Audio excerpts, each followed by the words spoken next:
हरे कृष्णा गुरु महाराज, please accept my humble obeisances। प्रभु शिष्य प्रभुपाद से भक्तों को मेरा सारा धन्य प्रणाम है। तो आज हमारे बीच काफी लंबे समय बाद पुनः श्रीमान पार्थ सारथी प्रभु हमारे बीच उपस्थित है। आज का टॉक देने संभावना है कि प्रभु श्री राम या उनके विशेष शुद्ध भक्त अनन्य भक्त हनुमान जी के विषय में कुछ सुनाएंगे।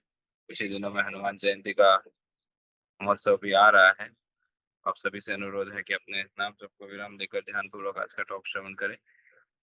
पार्थ सारथी प्रभु, मेरा इंटरनेट शायद अनस्टेबल हो सकता है, तो मैं आपको होस्ट बना रहा हूँ प्रभु जी। So in case Okay. If I am not available you may end the session प्रभु जी, है ना? Yes, Prabhu. जय प्रभु। Over to you. Hare Krishna. Hare Krishna. Thank you. Hare Krishna. सर्वप्रथम गुरु महाराज जी और बाकी वैष्णव को प्रणाम। विशेष करके पद्माली प्रभु जिन्होंने भी ये सेवा दी है। आज हम चर्चा करेंगे हनुमान जी के बारे में। विशेष करके शुरुआत करते हैं प्रार्थना से। ओम अज्ञानतिमिरन्धस्य ज्ञानाञ्जनशलाकया चक्षुरोन्मिलितं येन तस्मै श्रीगुरवे नमः। श्रीचैतन्यमनोभीष्टं स्थापितं येन भूतले स्वयं रूप कदा मह्यं ददाति स्वपदान्तिकं। नमः ॐ विष्णुपादाय कृष्णप्रेष्ठाय भूतले श्रीमते भक्तिवेदान्त स्वामिनिति नामिने। नमस्ते सारस्वती देवे गौरवाणी प्रचारिणे निर्विशेष शून्यवादी पाश्चात्य देश तारिणे। वाञ्छाकल्पतरुभ्यश्च कृपा सिन्धुभ्य एव च पतितानां पावनेभ्यो वैष्णवेभ्यो नमो नमः। जय श्री कृष्ण चैतन्य प्रभु नित्यानंद श्री अद्वैत गदाधर श्रीवासादि गौर भक्त वृंद।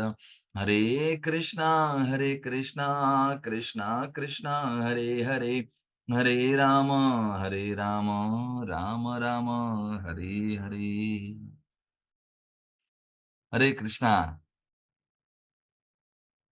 कई दिनों के बाद हम मिल रहे हैं तो थोड़ी चर्चा करेंगे।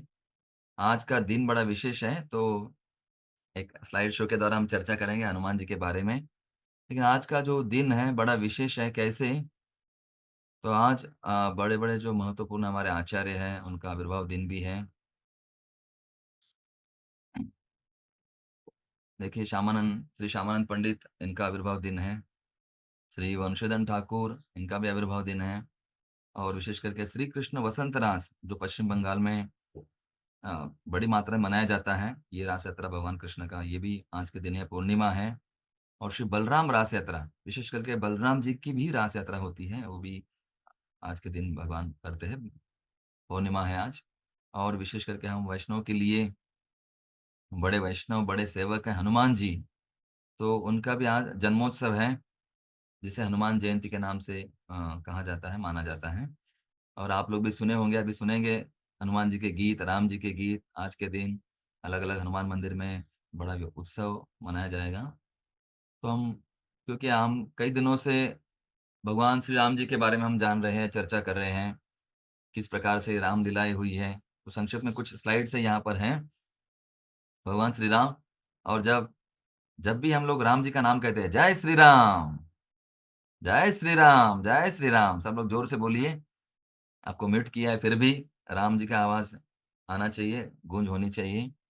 और अगर राम जी का नाम लेते हैं, तो हनुमान जी का भी नाम आता ही है। जय हनुमान। क्योंकि सबसे बड़े सेवक, दास्य भाव में जिनका नाम कहा जाता है हनुमान। जैसे कई गीत भी आपने सुने होंगे, दुनिया चले न चले राम के बिना, राम जी चले न चले हनुमान के बिना। जैसे दुनिया तो चलती है, लेकिन बिना राम जी के वो नहीं। राम तो प्राण है। वैसे राम जी अगर चलना है, राम जी अगर कार्य करते, तो उसमें हनुमान चाहिए, हनुमान होते ही हैं। हनुमान जी के बिना राम जी कुछ नहीं कर सकते हैं। उसी प्रकार से हनुमान जी, उनके बारे में जानना ज़रूरी है। और भगवान रामचंद्र जी, जैसे प्रभुपाद जी भी कहते हैं, हमारे जो हरे कृष्ण मंत्र में भी 4 बार राम नाम आता है। हरे कृष्ण, कृष्ण कृष्ण हरे हरे, हरे राम, राम राम राम हरे हरे। तो प्रभुपाद जी कई बार उनके तात्पर्य में प्रभुपाद जी ने कहा है, वही राम जी का अर्थ है श्री राम, परशुराम और बलराम। यही उन्होंने प्रभुपाद जी ने समझाया हुआ है। और राम जी ने अलग-अलग लीलाएँ की हैं, किस प्रकार से उन्होंने धनुष्य बाण तोड़ा, फिर सीता जी को प्राप्त किया, स्वयंवर हुआ और स्वयंवर के पश्चात फिर तुरंत उनको आदेश मिला कि वन में जाइए। वन में गए तो वहाँ पर भी कई सारी लीलाएँ हुई, केवट से मिले, अ, शरयू माता को पार किया, गंगा जी को पार किया और फिर पंचवटी में नासिक पहुँचे तो वहाँ रावण ने छल के साथ एक छद्म वेश, साधु के वेश में आकर सीता माता का हरण किया और फिर शबरी माता का उद्धार किया, अहिल्या देवी का उद्धार किया। तो इस प्रकार भगवान रामचंद्र ने वनवास स्वीकार किया। ये लीला घटित हुई, क्यों हुई? भगवान को भी जंगल में जाना पड़ा, तपस्या हुई, भगवान ने की। क्यों? बाकी लोगों के लिए, सुग्रीव का उद्धार, मानव को सेवा में लगाना है, इसलिए भगवान ने ये लीला रचाई। और फिर भरत महाराज जी मिलने आए, उनको भी कहा तो भगवान ने कहा नहीं, रघुकुल रीत सदा चली आई, प्राण जाए पर वचन न जाए। वचन के पक्के भगवान हैं। उन्होंने दिखाया किस प्रकार से हमें वचनों का पालन करना है। दीक्षा भी हम वचन देते हैं ना गुरु को, तो उसका भी पालन करना बहुत आवश्यक है। वचन के पक्के भरत जी हैं, राम जी भी हैं। और फिर कैसे जटायु का उद्धार किया। ये लीलाएँ हमने देखी, चर्चा की है पूरे सप्ताह भर। फिर बाद में जैसे रावण का वध किया, फिर सीता माता को स्वीकार करने के पूर्व अग्नि परीक्षा। कोई भी चीज़ हमें प्राप्त होती है तो बड़ी आसानी से नहीं, कुछ ना कुछ हमें तपस्या करनी पड़ती है। सीता माता को तपस्या करनी पड़ी और लव कुश उनके पुत्र हुए, उन्होंने रामायण सुनाया। और जो भी हम चित्र देखते हैं भगवान श्री राम जी का, सीता, राम, लक्ष्मण और साथ में होते हैं हनुमान।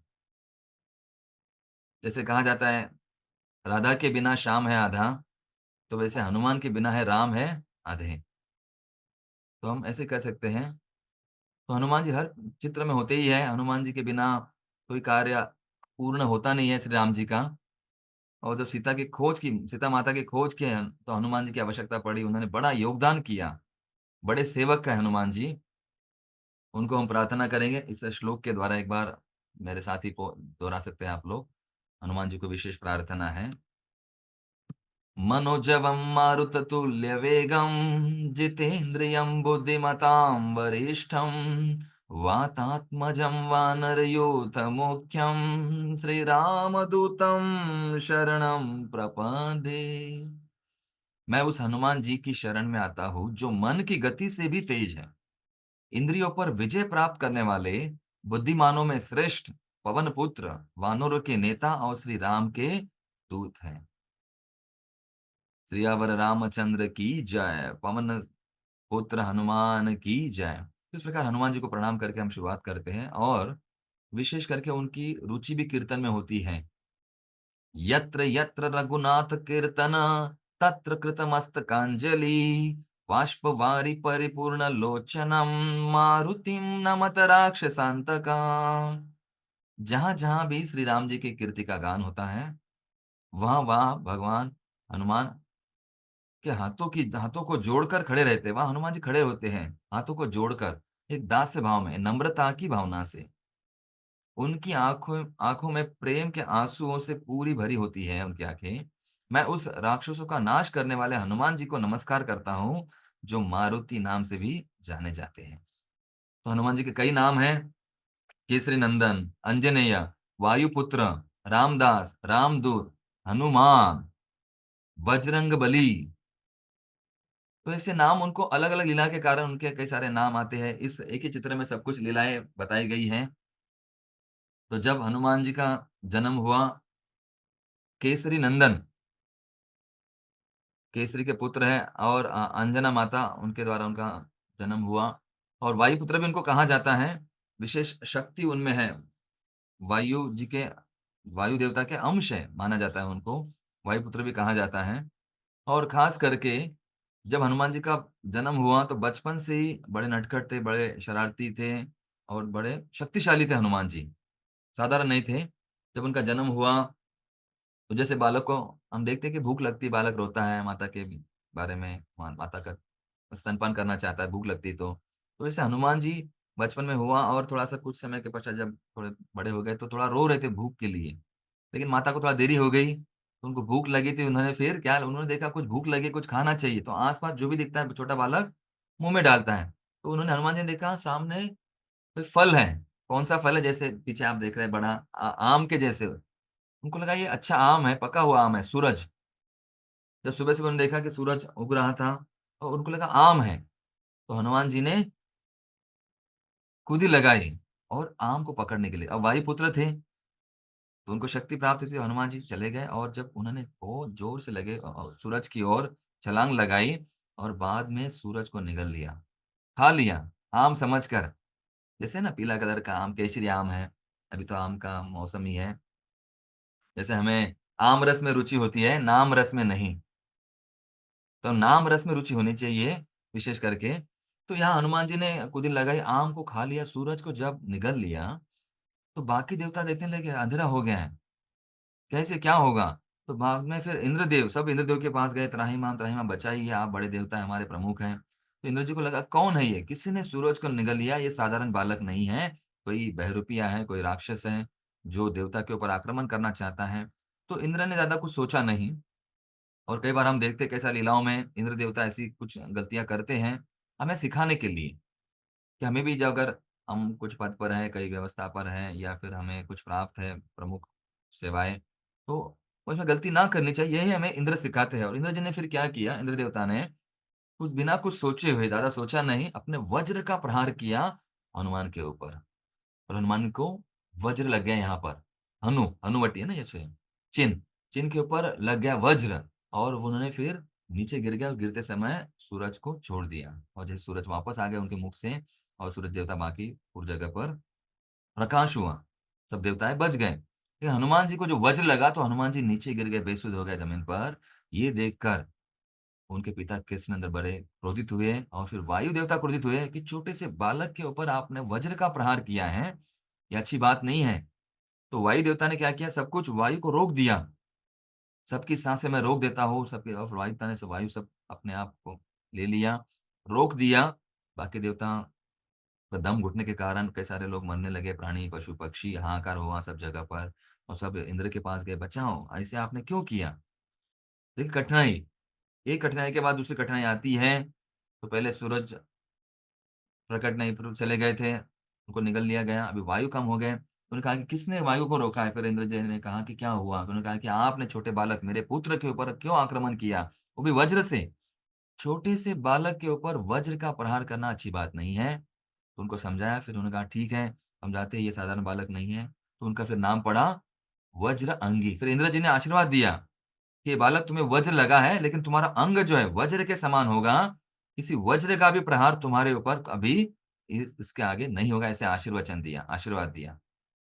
देखिए, जैसे हम कहते हैं कई बार कभी शाप भी बना वरदान। जैसे परीक्षित महाराज को श्राप मिला, लेकिन उसका वरदान सबको वो वरदान साबित हुआ। भक्ति में जो भी कार्य होता है, उससे हमें सीखना है, पॉज़िटिविटी। जो भी नकारात्मक कुछ होगा, कुछ चीज़ें कठिनाई आएगी, तो कोई भी चैलेंज होगा, चैलेंज का रूपांतर हमें चेंजेस करना है, उसे चैलेंज पर स्वीकार करना है। चॉइसेस, है ना? Challenges changes into choices. तो चैलेंज को हमें चेंज करना है, चॉइस एक हमारे लिए पर्याय प्राप्त होता है, हमें और एक मौका मिलता है। तो यहाँ पर हनुमान जी को वज्र लगा, लेकिन उनको आशीर्वाद प्राप्त हुआ कि तुम्हारा अंग वज्र अंग होगा, तुम्हारा नाम होगा बजरंगी। बजरंग बली की जय। और हनु को चिन्ह को मार लगा है, इसलिए उनका नाम हुआ हनुमान।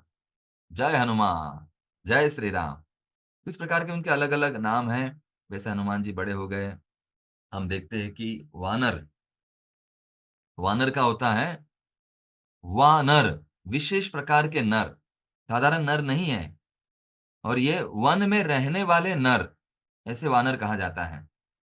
और हमेशा वो दास्य भाव में थे क्योंकि वानर का एक प्रजाति है, वो कहाँ रहते थे?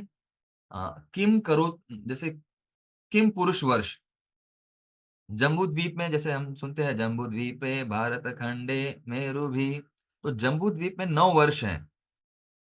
थोड़ा विषय हम आपको बताने का प्रयास कर रहे हैं। 9 वर्ष अलग-अलग वर्ष हैं, इलाव्रत वर्ष, केतुमाल वर्ष, भद्राश्व वर्ष, रम्याक वर्ष, हिरण्मय वर्ष, कुरु वर्ष, हरिवर्ष, भारत वर्ष और आखिरी का है किम पुरुष वर्ष। ये सब वानर है, विशेष शक्तिशाली प्रजाति के। वहाँ पर ये थे किम पुरुष वर्ष, वहाँ के रहने वाले थे, हिमालय से आगे। और वहाँ उनको विशेष शक्ति प्राप्त होती थी। कभी जैसे हम लोग कहते हैं नरसिम्हा, तो उनका सर अलग प्राणी का या फिर शरीर अलग। तो इस कर ऐसे करके इनका जो शरीर मतलब मुख था बंदर जैसे था और शरीर नर जैसे था और कई सारी शक्तियाँ उनमें होती हैं। तो बंदर और वानर में विशेष अंतर होता है। बंदर को पूँछ होती है, वानर को कभी-कभी पूँछ नहीं होती है और वो शक्तिशाली अपना रूप बदल सकते हैं। अष्ट सिद्धि नव निधि के दाता। हम कहते हैं उनको अलग-अलग सिद्धियाँ प्राप्त होती है। उस प्रकार वो किम पुरुष वश। उनका नाम क्यों पड़ा? वहाँ पर सब लोग सेवा के लिए तैयार होते थे। किम करोति, क्या सेवा करूँ, कैसे करूँ? भगवान की सेवा के लिए तत्पर होते थे, इसलिए उनका नाम पड़ा किम करोति, किंकर। किंकर मतलब दास और वहाँ से वो हनुमान जी, वहाँ से वानर सब शक्तिशाली आए और हम देखते हैं फिर वहाँ इस प्रकार से सप्त चिरंजीव हैं, उनमें से हनुमान जी भी एक हैं। तो एक श्लोक में आता है सब श्लोक में आता है वहाँ पर कहा गया है अश्वत्थामा बलिर्व्यासो हनुमानश्च विभीषण कृपा परशुरामश्च सप्तैते चिरंजीविता। तो उनमें से है अश्वत्थामा, बलि महाराज, व्यासदेव जी, हनुमान जी, विभीषण, कृपाचार्य और परशुराम। ये 7 चिरंजीवी है, तो उनमें से हनुमान जी का भी एक नाम है। और हम कहते हैं और चैतन्य महाप्रभु स्वयं कहाँ हैं? चैतन्य चरितामृत में आता है आदि लीला 7वां अध्याय 23वां श्लोक। पात्र अपात्र विचार नहीं, स्थान नहीं, ये यहाँ पाया तहाँ करे प्रेम दान। जब भगवान के प्रेम को बांटते समय चैतन्य महाप्रभु और उनके सहयोगी ने इस बात पर विचार नहीं किया कि कौन योग्य है और कौन नहीं, और नहीं इस बात पर कि ऐसा वितरण कहाँ होना चाहिए नहीं होना चाहिए। उन्होंने कोई शर्त नहीं रखी। जहां भी उन्हें अवसर मिला पंचतत्वों ने सदस्यों ने भगवान के प्रेम को बांट दिया। उन्हें कुछ देखा नहीं, ये पशु है, पंछी है, पुरुष है, स्त्री है, छोटे बालक है, जिनको देखा पात्रा पात्र न देखी, स्थावर जंगम ना देखी, सबको कृष्ण प्रेम दे दिया।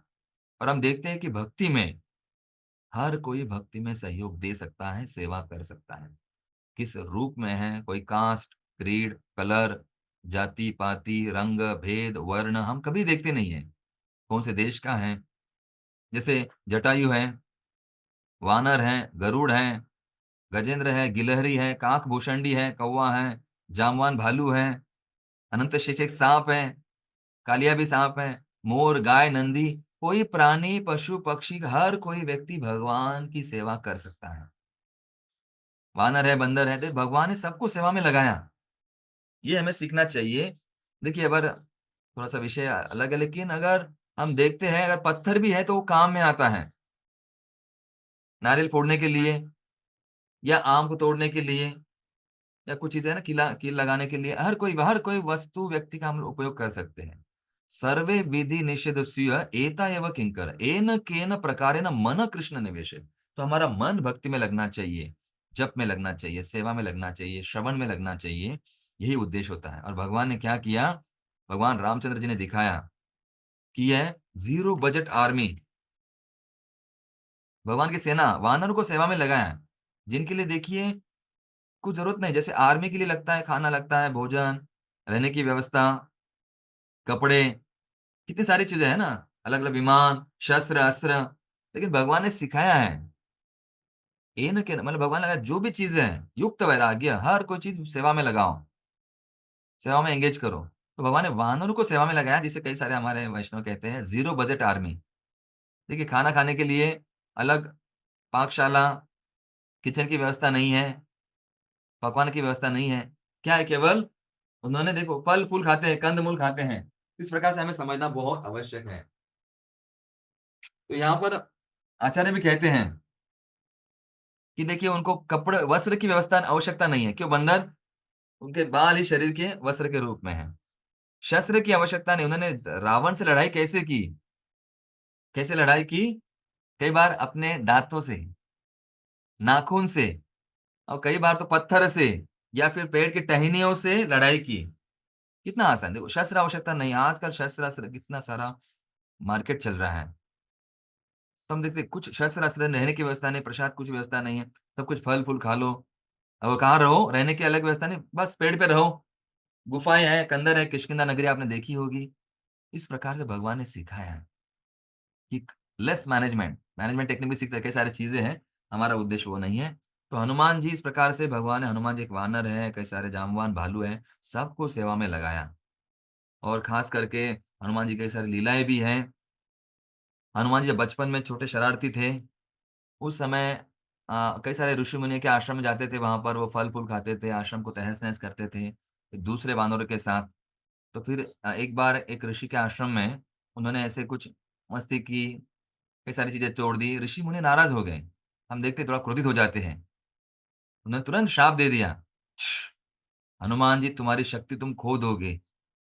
तुम और फिर उन्होंने ऐसे उनको श्राप दे दिया कि तुम हनुमान हो, बजरंगबली हो, अपने शक्ति का दुरुपयोग कर रहे हो, तुम्हारी शक्ति खो देंगे, लेकिन जब तुम्हें कोई याद फिर बाद में हनुमान जी ने प्रार्थना की क्षमा कर दो, उनके पास गए केसरी नंदन, उन्होंने कहा नहीं-नहीं छोटा बालक है माफ़ कर दीजिए। उन्होंने फिर आशीर्वाद दिया कि हाँ, जब कोई तुम्हें याद दिलाएगा तब तुम्हें वापस याद आएगी।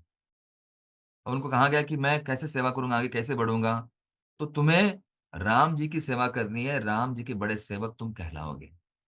और जो तुम्हें पहचान लेगा, तुम्हारी पहचान तुरंत जिनको जान सकेगा और तुम्हें हनुमान के नाम से पुकारेगा, वही भगवान राम होंगे। फिर जैसे हनुमान जी बड़े हो गए, हनुमान जी अपनी सेवा करते थे किष्किंधा नगरी में, हम्पी परिसर में, हॉस्पेट है ना, कर्नाटक में आता है। वहाँ पर सेवा करने लगे और फिर राम जी ऐसे करते-करते सीता माता का हरण हुआ, पंचवटी के आगे फिर निकल गए। सीता माता फिर जटायु ने कहा कि दक्षिण की ओर गया है वो राक्षस, सीता माता को लेकर। और फिर लक्ष्मण को पूछा गया, "आप जानते हो क्या?" फिर उन्होंने देखा दागे ना, जो भी भगवान गहने देखे। लक्ष्मण जी ने कहा, "नाहं जानाति केयूरे" मैं केवल अ, पैंजन सीता माता के जानता हूँ, मैं गले का हार मुझे पता नहीं है, बाजूबंद पता नहीं है। तो मैं चरणों को केवल हर दिन स्मरण करता था, देखता था। फिर उन्होंने कहा, "चलो ठीक है, आगे देखते हैं।" फिर आगे ऐसे गए और जाते समय वहाँ पर कबंध का वध किया, अलग-अलग राक्षसों का वध किया और फिर जाते समय वहाँ पर कुछ वानर मिले और हनुमान जी ने क्या किया, अपने आप को भेष बदल कर एक बूढ़े व्यक्ति के रूप में वहाँ पे सामने आए और राम जी ने उनको पहचाना नहीं, तो हनुमान जी ने कहा फिर, "मैं कौन हूँ?" मुझे समझ गया ऐसे ही मज़ाक करते थे जैसे हनुमान जी थोड़ा-सा उनका नटखट, शरारती स्वभाव था और फिर राम जी ने तुरंत कहा, "हनुमान, तुम हनुमान ही हो?" उन्होंने कहा, "मुझे पहचान लिया।" तो उनको लगा कि यही शायद श्री राम है, जिससे मुझे एक ऋषि मुनि ने कहा था। उनको एक-एक चीज़ें याद आ रही थी। हाँ, आप ही श्री राम हो क्या? तो उन्होंने कहा, "हाँ, मैं ही श्री राम हूँ।" तो आप वन रहे हो? तो उन्होंने कहा, "नहीं, मैं सीता माता की खोज में।" तो उन्होंने कहा, "हाँ, आपको मदद करने के लिए हमारे नेता हैं, हमारे प्रमुख सेनापति है, वो है सुग्रीव, उनसे मिलेंगे।" जब सुग्रीव जी से मिले, वहाँ पर हनुमान जी ने कहा, "बैठो।" अपने कंधे पे दोनों को बिठाया और वहाँ किष्किंधा नगरी पत्थरों के ऊपर सुग्रीव जी से मिलने गए और फिर वहाँ चर्चा की सुग्रीव जी ने, हनुमान जी ने। सुग्रीव भी दुखी थे कि उनकी पत्नी का हरण किया था बाली ने और राम जी दुखी थे, उनकी पत्नी को लेकर गए थे रावण जी। रावण जी नहीं कहेंगे, रावण कहेंगे, बुरी बातें हैं। तो रावण उनकी पत्नी को लेके गए तो उन्होंने कहा ठीक है, लेकिन सुग्रीव जी ने कहा पहले मेरी पत्नी को वापस लाओ बाली से, फिर भगवान ने बाली से युद्ध किया, उनको हराया, उनका वध किया, उनके पुत्र अंगद को स्थापित कर दिया नेता के ऊपर और फिर वहाँ के जो सचिव थे, हनुमान जी, वहाँ प्रमुख मंत्री थे सुग्रीव के दरबार में और उन्होंने कहा ठीक है हनुमान जी हम सेवा करेंगे। फिर कहाँ गए? लंका फिर सबने सुग्रीव ने कहा सबको भेज दिया, ढूँढ कर लेके आओ सीता माता कहाँ गई? चारों दिशा में। और ऐसे कहा जाता है एक-एक बार का ही चीज़, एक-एक वस्तु का नाम कहाँ पर जाना है, कैसे जाना है, सब सुग्रीव ने बता दिया। जैसे जीपीएस हम देखते हैं ना कई बार, सुग्रीव को सब पता था कहाँ पर क्या है, नदी, नाले है, पत्थर है, सब ढूँढो। एक-एक जानकारी अपने-अपने सैनिकों को दी थी, उन्होंने वानरों को दी थी, ढूँढो और पता करो सीता माता कहाँ गई। फिर बाद में पता चला कि सीता माता समुद्र पार करके लंका, श्रीलंका गई है। तो लंका पार कौन करेगा? तो लंका पार करने के लिए उन्होंने सोचा फिर कौन करेगा? फिर जामवान को पता था हनुमान जी में शक्ति है।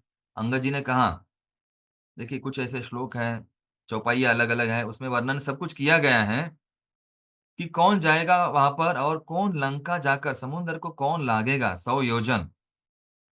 और फिर जामवान को कहा गया आप बड़े हैं उम्र में, आप देखिए तो जामवान कहा नहीं, नहीं, मैं अभी बूढ़ा हो गया हूँ। जब ही त्रिभुवन भय करारी तब मैं तरहु न भल भारी। मेरा अभी उम्र हो गया है, मैं बूढ़ा हो गया हूँ। वामन अवतार के समय मैं जवान था। उस समय मैंने सेवा की है, लेकिन अब मेरे शरीर में इतनी शक्ति नहीं है कि मैं लंका जा सकूं, वहां ढूंढ सकूं।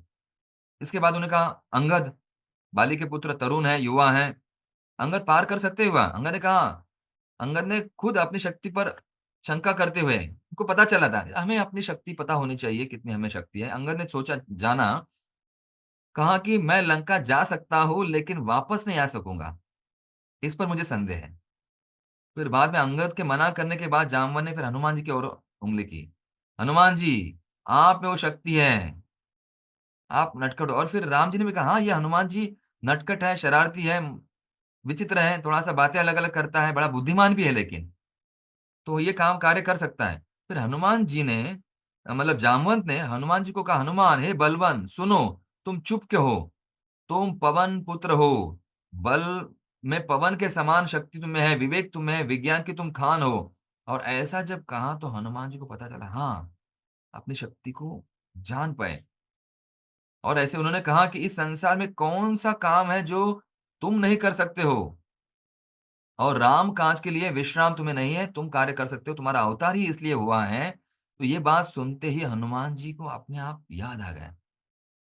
देखिए, एक लीडर कौन होता है, जामवन से हम सीख सकते हैं कि असली नेता या असली काउंसलर, असली गुरु या बड़े वही होते हैं जो दूसरों को आगे करते हैं, दूसरों की शक्ति जानकर उनकी शक्ति का उपयोग करते सेवा में लगाते हैं। तो जामवन ने हनुमान जी को लगाया। फिर हनुमान जी आत्मविश्वास के साथ भरकर बोले, हाँ, मैं एक छलांग में समुद्र को लांग सकता हूँ और लंका को उजाड़ भी सकता हूँ, और रावण सहित सब राक्षसों को मारकर मैं वापस लेके आऊंगा। लेकिन वन ने कहा, इतना नहीं करना है, पहले आप जाओ ढूंढ कर लेके आओ। तो हनुमान जी ज्यादा उत्तेजित होते थे, शक्ति का प्रयोग करते थे। फिर हनुमान जी ने क्या कहा, जाना, और हनुमान जी ने अपने शरीर को, तुरंत उनको शक्ति प्राप्त हुई, अपने शक्ति को जाना, उनको सब ऋषियों का आशीर्वाद याद आ गया, और हनुमान जी ने अपना रूप बढ़ा दिया और उनका आशीर्वाद, भगवान राम से प्रणाम किया। और फिर महेंद्रगिरी पर्वत, क्योंकि अगर खुदी लगानी है तो नीचे बेसमेंट जो भी है, आधार भी बड़ा पक्का होना चाहिए। तो महेंद्रगिरी पर्वत पर वहां गए, वहां से उन्होंने छलांग लगाई और जोर से कहा, जय श्री राम। जय श्री राम करते ही कूदी लगाई। राम काज में कहाँ विश्राम, तो मैं भगवान के काज में, कार्य में विश्राम कहाँ करूंगा, तुरंत जाता हूँ लंका से संदेश आता हूँ। फिर उन्होंने कहा कि जाओगे वहां पर, लेकिन कुछ आपको कैसे पहचानेंगे सीता माता, तो मैं ढूंढ निकालूंगा। फिर राम जी ने उनको अंगूठी दी, ये अंगूठी आप ले लो, उनको सीता माता को दे दो, और वहां से खुदी लगा दी और जोर से फिर गए। और जाने के पश्चात क्या क्या हुआ हम थोड़ा चर्चा करेंगे, इससे क्या सीखना है। बाकी सकल लीलाएं हैं, लेकिन एक लीला से हम सीखेंगे। वो गए लंका की ओर, खुदी लगाए, लेकिन समुंदर लांघने के पूर्व अलग अलग समस्या उनमें आई। जैसे हमारे भक्ति में भी जो भी बाधा आती है, उनसे हमें क्या सीखना है, यह हम हनुमान जी से सीख सकते हैं। कुछ लेसन हम इतना देखेंगे आप। जैसे भक्ति के मार्ग में कई सारे बाधाएं आती हैं, तो उसी प्रकार से हमें हनुमान जी की ये जो उड्डान है, हनुमान राम जी का नाम लेकर आगे निकले, तो वहां से हनुमान जी को समुद्र पार करते समय जो रोकने के लिए कई सारे राक्षस आए, कई सारे बाधाएं आए, तो वैसे ही हमारे भक्ति में कई सारे बाधाएं आती हैं। तो उसको कैसे पार करना है, ये आज हम पहले सीखेंगे एक लीला से। जैसे हम देखते हैं कि बाधाएं तो भक्ति में आती है, लेकिन उसको पार करना बड़ा महत्वपूर्ण है। और श्रील प्रभुपाद जी ने भी हनुमान जी के जैसे ही छलांग लगाई समुंदर पार करते हुए। और सीता माता मतलब लक्ष्मी, जो विदेशी लोगों ने ली थी, उनको वापस लाने के लिए प्रयास किया प्रभुपाद जी ने।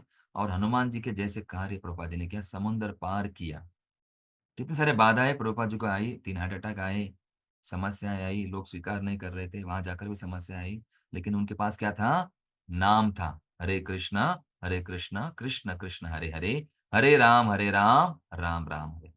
वैसे हनुमान जी भी राम का नाम लेकर निकल पड़े, और प्रभुपाद जी भी हरे कृष्ण मंत्र गुरु का आदेश लेकर निकल पड़े, लोगों को हरिनाम देने के लिए, कृपा दे बांटने के लिए। जो लोग भूल गए हैं, रावण के जैसे लोगों की मानसिकता वो दूर करने के लिए प्रभुपाद जी उनके पास गए, और सीता माता या उनके आत्मा को, सीता माता को, या फिर उनकी लक्ष्मी को सेवा में लगाने के लिए प्रभुपाद जी ने वही कार्य किया है। ये तुलना हम लोग कर सकते हैं। लेकिन प्रभुपाद जी के जीवन में बाधाएं आई, कई सारे समस्याएं आई, उनको पार किया प्रभुपाद जी ने और विजयी हुए। ऐसे हनुमान जी को भी कई सारे बाधाएं आई। हमारे भक्ति में भी नाम जप जो करता है उनके भी जीवन में बाधाएं आती हैं। निद्रा, आलस्य, प्रमाद, अलग अलग घन तरल, अलग अलग विचार आते हैं। षड रिपु, काम, क्रोध, लोभ, मोह, मद, मत्सर, तो ऐसे उनकी तुलना की गई यहाँ पर कि हमारे जीवन में बाधाएं आती है। तो सबसे पहले हनुमान जी ने जब छलांग लगाई, हमारा हनुमान जी उड़ रहे थे, सर्वप्रथम आया वहां पर मैनाक पर्वत। एक पर्वत पर्वत ऊपर उठा। वो पर्वत आ रहा था, बड़ा सुंदर पर्वत था। वहां पे अच्छा हरियाली थी, घास थी, फल थे, फूल थे। और उस पर्वत ने कहा, हे हनुमान जी, यहाँ पर विश्राम करो। तो हनुमान जी ने कहा, राम के कार्य में विश्राम नहीं। आपको राम चाहिए या आराम चाहिए? क्या चाहिए हमें? राम चाहिए तो आराम नहीं मिलेगा, आराम चाहिए तो राम नहीं मिलेंगे। राम के नाम में ही आराम है, आनंद है, शांति है, सुख है, समाधान है। और पर्वत हनुमान जी ने कहा, नहीं, मेरे उद्देश्य के लिए मुझे आगे बढ़ना है। तो अपने वास्तविक उद्देश्य को प्राप्त करने से पहले हमें आराम पाने का प्रलोभन मिलता है। पूजा, लाभ, प्रतिष्ठा, कई सारी चीजें मिलती हैं। उनके ऊपर हमें आकर्षित नहीं होना है, हमें कृष्ण के प्रति आकर्षित होना है। वही हमारा उद्देश्य है। तो सोने का पर्वत आया था, उन्होंने कहा, अचानक ऐसे पर्वत क्यों आया? उन्होंने कहा, नहीं, मुझे रुकना नहीं है, ये प्रलोभन है। राम के कार्य में विश्राम नहीं है, आगे बढ़ना है। आगे चल पड़े। फिर दूसरे आई सूरसा, उसे कहा जाता है छाया ग्रहणी। तो सूरसा, हनुमान जी प्रयास कर रहे थे उड़ने का, आगे बढ़ने का, लेकिन जा नहीं पा रहे थे। क्यों? उसने छाया, हनुमान जी की छाया जो पानी के ऊपर रहती, पकड़ लिया था, छाया ग्रहणी राक्षस। और उसको पकड़कर हनुमान जी कहा, कैसे होगा, क्या होगा? और फिर कहा कि कोई राक्षस ही है। फिर हनुमान नीचे आ गए। जैसे ही तो छाया, तो ग्रहणी क्या किया, उन्होंने बड़ी हो रही थी। इसे कहा गया है सूरसा, मतलब तो वो उसने क्या किया, हनुमान जी, तुम हे बंदर, हे वानर, यहाँ से प्रयास आगे नहीं जा सकते हो, प्रयाण नहीं कर सकते हो। मुझे ब्रह्मा जी का आशीर्वाद प्राप्त किया है। जो कोई भी आएगा मेरे मुंह में प्रवेश करेगा, और मुझे भूख लगे, मेरे मुंह में प्रवेश करो वानर। तो जैसे उन्होंने कहा, ठीक है, तूने अपना मुंह बढ़ा दिया सूरसा ने। फिर हनुमान जी ने कहा, हनुमान भी बड़े हो गए। तो उसने और 10 योजन बढ़ाया। हनुमान जी ने 10 योजन अपने आप को बढ़ा दिया। उन्हें शक्ति प्राप्त थी, सिद्धि प्राप्त थी। अष्ट सिद्धि नव निधि के दाता, सब सिद्धियां उनमें थी। तो उन्होंने और 20 योजन, 40 योजन ऐसे बढ़ा रही थी अपना अपना मुख, अपना स्वरूप। हनुमान जी बढ़ा रहे थे। लेकिन अचानक जैसे वो और 70 योजन, 80 योजन और बढ़ा रहे थे, हनुमान जी ने अपना रूप छोटा कर लिया और तुरंत उसमें के मुख में प्रवेश करके वापस आ गए। कहा कि देखो, तुम्हें ब्रह्मा जी का आशीर्वचन प्राप्त हुआ था कि मेरे मुख में प्रवेश किए बिना कोई आगे नहीं जाएगा, तो मैंने प्रवेश कर लिया, वापस भी आ गया। और फिर जैसे कहा जाता है कि जो प्रवेश कर लिया, फिर बाद में जैसे इसे तुलना की गई है हमारा अहंकार, सुरसा। सुरसा मतलब कौन? रस, इंटरेस्ट, रुचि। तो कई बार हमारी रुचि बदल जाती है, हमारा कई बार हमारा जो अहंकार हमें अच्छा लगता है, और अहंकार बड़ा बड़ा होता है, और बड़ा, और बड़ा, और बड़ा, और बड़ा। जैसे वो मेंढक है ना, मेंढक कहता है एक बार कि आपने अ, किसी को देखा? तो छोटे बालक ने कहा, छोटे मेंढक के बच्चे ने कहा कि हाँ, देखा है, समुद्र कितना बड़ा है। बोले, इतना बड़ा? इतना बड़ा? अपने आप को अहंकार जैसे बढ़ा रहा था, और बाद में वो मेंढक फूट गया, मर गया। तो अपना अहंकार कभी हमें मार देता है, या सुरसा, इंटरेस्ट, कभी कभी हमारा रुचि जो है भगवान के प्रति हटकर अपने अपने अहंकार के प्रति, मैं, और जो मैं करता है वो कट जाता है, बकरा है। मैं अहंकार, तो हनुमान जैसे अहंकार के लिए फिर उपाय क्या है? अहंकार जितना बड़ा बड़ा होता है, तो हमें क्या है, उतना छोटा हम बनेंगे। तो अहंकार को जीत सकते हैं, छोटी सेवाएं कर सकते हैं, नम्र सेवाएं, निम्न सेवाएं कर सकते हैं। तो हनुमान जी ने अपने आप को तो बढ़ाया, और बाद में छोटा बनकर उनको फंसाया, तो वहां से छुटकारा प्राप्त किया। तो सूरसा जो छाया ग्रहणी, फिर उसने वहां पे छोड़ दिया, हनुमान जी आगे बढ़ो, आप बड़े शक्तिशाली हो। फिर बाद में ऐसे आगे बढ़ने के बाद उनको सिंहिका, सिंहिका नाम था उसका, उसे सर्प के रूप में वो सिंहिका आई। और सिंहिका ने क्या किया, हनुमान जी को निगल लिया। और निगलने के बाद हनुमान जी ने ग्रहण कर लिया। तो हनुमान जी फिर अंदर उसके पेट में गए, और हनुमान जी उनके छाती को फोड़कर वहां से बाहर निकल गए। तो सिंह का अर्थ है कि हमारा द्वेष।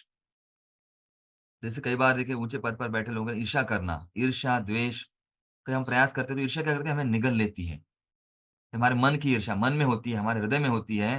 तो उसे कैसे निकालना है? भक्तिमय सेवा के द्वारा हमें सिमिका के हृदय को नष्ट करना है। हनुमान जी ने जोर से एक मुष्टि प्रहार किया और उससे छाती को छोड़कर, गदा से छाती को है ना फाड़ कर वहां से निकल गए। तो इसी प्रकार से हमारे हृदय में, मन में जो ईर्ष्या होती है, द्वेष होता है, जो एनवी होती है, उसको निकालना है। कैसे निकालना है?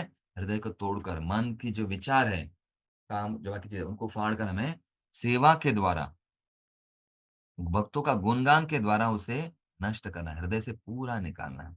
ये सांप है ना, सांप भी द्वेष करता है। तो उसी प्रकार हनुमान जी ने सिंहिका का वध कर दिया।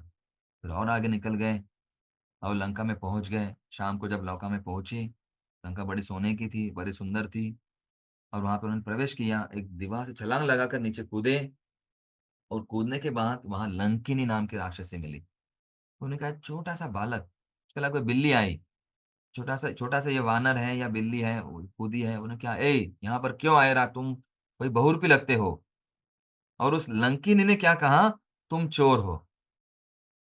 हालांकि वो रावण सबसे बड़ा चोर है, उसने सीता माता को हरण कर लिया था, और उसकी सेवा करने वाली भी चोर थी ये और वो दूसरों को कह रही है, हनुमान जी को कह रही है, तुम चोर के समान कैसे आ गए। और फिर जैसे वो चौकीदार वहां पे थे राक्षस, ने कहा नहीं नहीं, मुझे युद्ध करना पड़ेगा।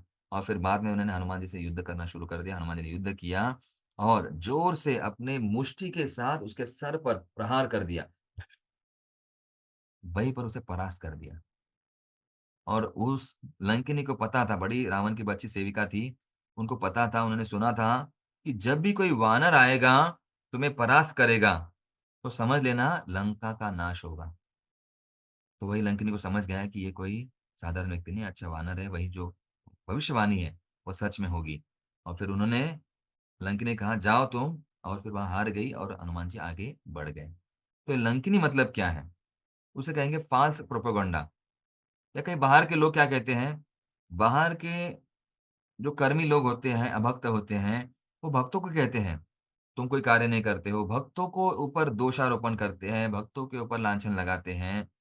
तो वो स्वयं चोर होते हैं, क्योंकि भगवान से सब कुछ प्राप्त करके भगवान को नहीं देते हैं। लेकिन वो हमें भक्तों को गलत धारणा करते, तुम कुछ कार्य नहीं करते हो, आलसी हो, परजीवी हो, पैरासाइट हो समाज के ऊपर। तो वो उनको समझ में आता है, वो हमारे ऊपर उनको, लेकिन सिद्धांत के द्वारा मुष्टि, कौन सी मुष्टि? ज्ञान की मुष्टि। उनको तत्व के द्वारा हमें परास्त करना है, क्योंकि वो इस भौतिक दुनिया को अपने आप को चौकीदार कहते हैं, लेकिन वो चोर है। क्योंकि भगवान, जैसे प्रभुपाद भी कहते हैं, कर्मी लोग जो है भगवान का ज्ञान, भगवान की सामग्री सब कुछ, सूर्य प्रकाश, पानी, जल, पृथ्वी सब कुछ लेकर भगवान को वापस नहीं करते, तो असली वही चोर है। ईशावास्यम इदम सर्वम, ये तत्व वो जानते नहीं, तो उनको हराना चाहिए, उनको पता, परास्त करना चाहिए। उनको समझाना है कि नहीं, वास्तविक आप ही भगवान से सब कुछ लेकर भगवान को नहीं दे रहे, तो असली चोर आप ही है। तो इस प्रकार लंकिनी को परास्त किया। तो हमें भी मिथ्या धारणाएं, सिद्धांत, कर्मी लोग, अज्ञानी लोग, अभक्त लोगों को ज्ञान के द्वारा, सिद्धांत के द्वारा मुष्टि का प्रहार कर कर हराना है। तो ऐसे ये चीजें हम हनुमान जी सीख सकते हैं कि कैसे आराम नहीं, और हमें रुकना नहीं है, आगे बढ़ते रहना है, अपने अहंकार को नष्ट करना है, अपने द्वेष को नष्ट करना है, और दूसरों के सिद्धांत को हराना है, ज्ञान प्राप्त कर कर, कथाएं सुनकर। फिर बाद में ऐसे हनुमान जी पहुंचे, तो वहां पहुंचने के पास सीता माता के पास गए, और सीता माता ने जब सामने, जब जैसे प्रकट हुए, सीता माता को लगा कि ये कोई बहुरूपी है, रावण ही रूप बदल कर आया होगा, कोई राक्षस आया होगा, लेकिन मैं कैसे पहचानूं कि ये सेवक है। तो हनुमान जी को लगा कैसे बताऊं मैं माता को। तब हनुमान जी ने गुणगान करना शुरू कर दिया श्री राम जी का। वो दशरथ नंदन है, ऐसे कई सारे चौपाई में, कई सारे अलग अलग जगह वर्णन किया गया है श्लोक के द्वारा, कि राम जी वो दशरथ नंदन है, आपके प्रिय है, दशरथ अयोध्या वासियों के प्राण हैं, ऐसे कार्य किया, वैसे कार्य, उनका गुणगान कर ले। सीता माता को लगा सच में राम जी का गुणगान कोई असुर, राक्षस नहीं कर सकता है। तो असुरों के, अभक्तों के मुख में राम का नाम नहीं आता है। क्यों क्यों नहीं आता है? सर पर अगर पाप का बोझा है तो मुंह नहीं खुलता है। तो पाप का बोझा नष्ट हो जाता है, कम होता है, तो मुंह खुलता है। तो हरे के यत जीवाग्रे वर्तते नाम तुभ्यम, जिन्होंने भी सब यज्ञ, दान, पूजा पाठ किया है, उनके मुख से ही नाम आता है। जय श्री राम। तो उसी प्रकार से नाम तो उनको पता था, फिर बाद में उन्होंने गुणगान किया और तो सीता माता को पता था कि हाँ, ये होंगे कि आप क्यों मुझे आए? तो उन्होंने कहा कि मैं सीता माता मेरे कंधे पे बैठो, मैं आपको वापस श्री राम जी के पास पहुँचाता हूँ। सीता माता ने कहा, नहीं, मैं पर पुरुष को स्पर्श नहीं कर सकती हूँ। और तुम्हें नहीं, मेरे राम जी यहाँ स्वयं आने चाहिए और रावण का वध करके उनको परास्त कर कर लंका के ऊपर विजय प्राप्त कर कर मुझे सबके समक्ष लेकर जाने चाहिए, तब मैं आऊंगी। देखो, अपने वचनों की पक्की सीता माता और अपना विश्वास, प्रामाणिकता और उनके ऊपर उन्हें सारे कई सारे गुण, साक्षात लक्ष्मी है। उन्होंने कहा नहीं, सीता माता ने कहा कि तुम कैसे हो? फिर बाद में हनुमान जी ने जब उनको अंगूठी दी, माता ये अंगूठी आप ले लीजिए। तो उनको जब अंगूठी देखी तो सीता माता रोने लगी, क्रंदन करने लगी राम जी के विरह में। तो उन्होंने देखा और फिर अंगूठी को याद किया, तो उन्होंने कहा सब चीजें उनको याद आ रही थी कि यह अंगूठी के कारण इस अंगूठी ने फिर से हमें वापस जोड़ लिया था, राम जी और मिलाया था। जैसे एक बार भगवान राम जी और सीता माता ऐसे ही अपने कक्ष में थे, तो राम जी ने क्या किया, अंगूठी ऐसे नीचे डाल दी और कहा मेरी अंगूठी कहाँ है, कहाँ है, ऐसे कह उनको कह रहे थे। सीता माता ने कहा यही तो है, ढूंढ कर निकाला और अंगूठी ने उनको वापस मिलाया। उनको याद आया, सीता माता हर ऐसी लीलाएँ राम जी के बारे में याद कर रही थी और कहा कि, "यह राम जी को बताओ, मेरा संदेशा दो।" फिर हनुमान जी ने कहा कि, "ठीक है माता, मैं जाऊँगा वापस, राम जी को कहूँगा जल्द से जल्द जितना होगा तुरंत उनको लेकर आऊँगा और रावण को हराएँगे और आपकी सुरक्षा, आपकी रक्षा करेंगे, आपको छुड़ाएँगे यहाँ से।" फिर हनुमान ने कहा, "ठीक है, लेकिन मुझे जाने के लिए कुछ दीजिए।" सीता माता ने कहा, "ठीक है, मेरा चूड़ामणि जो है उनको दिया, ये राम जी को दीजिए।" कुछ है ना, जैसे होता है जब भी हम कुछ सेवा करते हैं तो कोई प्रूफ चाहिए, क्या किया कि नहीं, या रिपोर्टिंग चाहिए, या है ना रिसीव्ड, ऐसे पत्र चाहिए।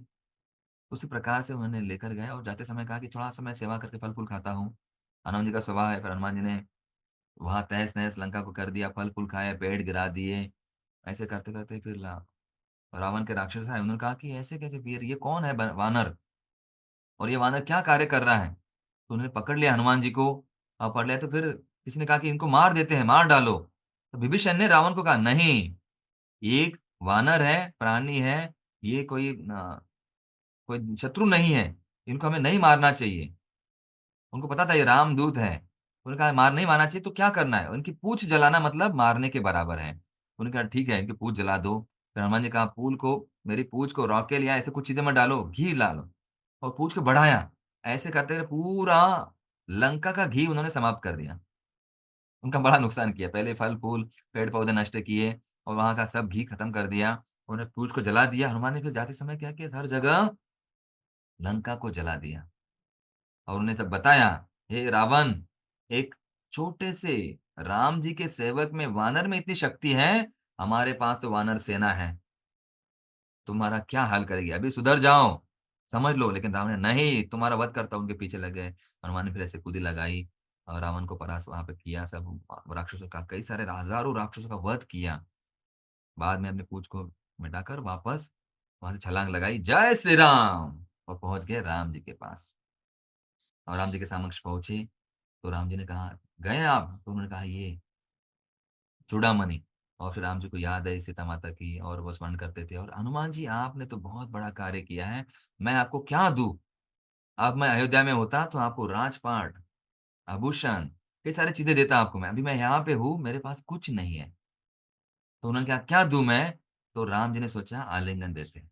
फिर राम जी ने गले लगाया और हनुमान जी वैसे ही खड़े थे। भगवान, पूरे त्रिलोक का सामर्थ्य मुझे में, ऐश्वर्य मुझे इससे बड़ी है, आपकी जो आलिंगन है, ये मुझे मिल गया, बहुत बड़ी बात। हनुमान जी बड़े प्रसन्न हो गए, रो रहे थे और कहते और सेवा के लिए उत्साहित हो गए। देखिए थोड़ा संक्षिप्त बताता हूँ, क्या सीखना है? राम जी की सेवा मिली, तो पूँछ जली, है ना वहाँ पे? तकलीफ हुई, समस्या हुई, लेकिन जब सीता माता की सेवा मिली तो गला मिले, है ना? गले मिले, एम्ब्रेस। जब राम जी की सेवा में स्ट्रेस आया पूँछ जलने का और सीता माता की सेवा में एम्ब्रेस, आलिंगन मिला। तो हम देखते हैं भगवान की प्रत्यक्ष सेवा करेंगे तो समस्या हो सकती है, कठिनाई आएगी, लेकिन भगवान के भक्तों के भक्तों के भक्तों की सेवा करेंगे, सीता माता की सेवा करेंगे तो हमें आलिंगन, भगवान का संपर्क, भगवान की कृपा मिलेगी। तो इस प्रकार के हमें भगवान के भक्तों का दास अनुदास बनने का प्रयास करना चाहिए। Servant of servant of servant. Prabhupada ji कहते हैं कितनी बार? 100 बार। तो हनुमान जी ने सिखाया दास्य भाव किस प्रकार से करना चाहिए, कई सारी लीलाएँ हैं।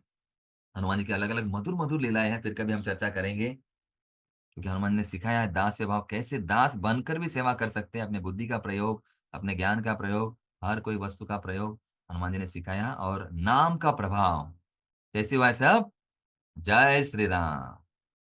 पवन पुत्र हनुमान की जय, सियावर रामचंद्र की जय, अनंत कोटि वैष्णव वृंद की जय, हनुमान जन्मोत्सव महोत्सव की जय, चल प्रभुपाद की जय, निताई गौर प्रेमानंदे, हरि हरि बोल। यहाँ पर हम विराम देते हैं क्योंकि अगले कार्य में समय पर समाप्त करना ज़रूरी है। तो कोई प्रश्न होगा तो फिर कभी पूछ लीजिए आप, फिर कभी हम मिलेंगे। कई सारी लीलाएँ हैं। वो डायरी के बारे में है, वीणा के बारे में है, मोतियों का हार है, जामबाई है, सिंदूर है, पत्थर का डूबना, ऐसी कई सारी लीलाएँ हैं। 1-2 घंटा हम और चर्चा कर सकते हैं, लेकिन नहीं, अगला कार्यक्रम भी है, कई सारी चीज़ें भी हैं। धन्यवाद। हनुमान जी से वही चाहते हैं, वही प्रार्थना करेंगे कि हनुमान जी के जैसे सेवा भाव हम में आए, सेवा में अपनी शक्ति लगाने की जो हमें सिखाया हनुमान जी ने, हमें प्रयास करना चाहिए, पूरी शक्ति के साथ हमें प्रयास करना है। राम जी की सेवा है, भगवान की सेवा है और जो प्रभुपाद जी ने करके दिखाया, समुद्र को लांघ कर हाँ, लोगों को राम का नाम दिया। राम का संदेश हनुमान जी ने सीता माता को दिया। प्रभुपाद जी भी भगवान का संदेश, भगवत गीता देने के लिए वहां पर गए और उन लोगों को वापस राम जी के पास लाया। जो जीव है भटक रहे थे, रावण ने हर लिया है विदेशों में, देशों में, अलग-अलग प्रांतों में, पाश्चात्य देशतारी ने, वैसे ही प्रभुपाद जी ने उन लोगों को छुड़ाकर उस माया के दरबार में, रावण जैसी माया के, और वापस लाकर भगवान राम जी के चरणों में, गुरु के चरणों में, भगवान के चरणों में वापस लाया। ऐसे प्रभुपाद जी भी हैं, हनुमान जी के जैसे ही सेवा करते हैं, गुरु का कार्य वैसे ही होता है। ठीक है? हरे कृष्णा, श्रील प्रभुपाद की जय, अनंत कोटि वैष्णव वृंद की जय, निताई गौर प्रेमानंदे, हरि हरि बोल। बहुत धन्यवाद।